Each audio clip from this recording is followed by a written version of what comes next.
asxaabta waxaan rabaa inaan sariirtan aan goglo oo gurigan aan hagaajiyo ila socdahay guri hagaajisay ka shidanta koodha sariirtan aan goglaya gurigan iska hagaajinaya ma fahanteen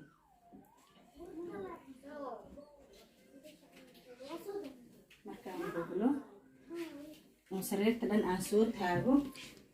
markaas isku soo noqonayna si ay kusoo baxdo waa kaas asxaabteeda sariirta markaan goglay oo iyada dhan aan soo taagay saas ay kusoo baxday sariirta yariista oo beebigana waa taasa ayadana waan soo goglay waan soo taagay guriga dhan waxaa ii dhiman inaan haaqo armaajada xagga iska dhigay guriga cariiri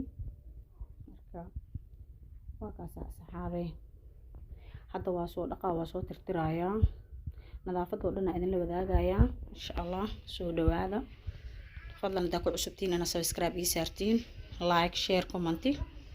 wixii su'aal qabtiin soo weydiisiin asxaabay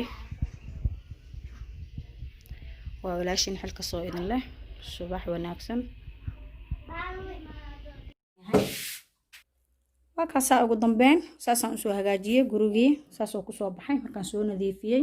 meel walba markaan kasoo hagaajiyay waa kaasa saasa usoo nadiifiyay quruxan kasoo dhigay dhulka meel kasta nadiifan kasoo dhigay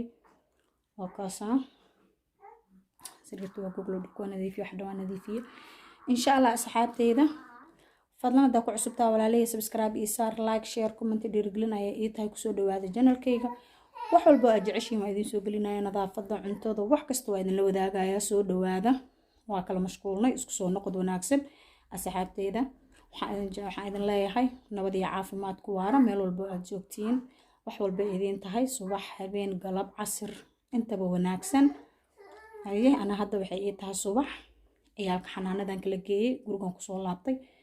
hooyo ma fadhi u yaalahay ciyaalka intii iskuulkii xanaanada kaga maqan yihiin cunugii yariiska meel la jiifinaya baby yar ay sii joogo hooshaasaa dhinaca laga sii qabanaya fadhi ma yaal hooyna siino uma taalo hooyo le aha allaha nabad yeelay soo dhawaada asxaabta janalkiina waaye subscribe ka la iga baqeelin anigana wax kasta waa idin soo gelinaya soo dhawaada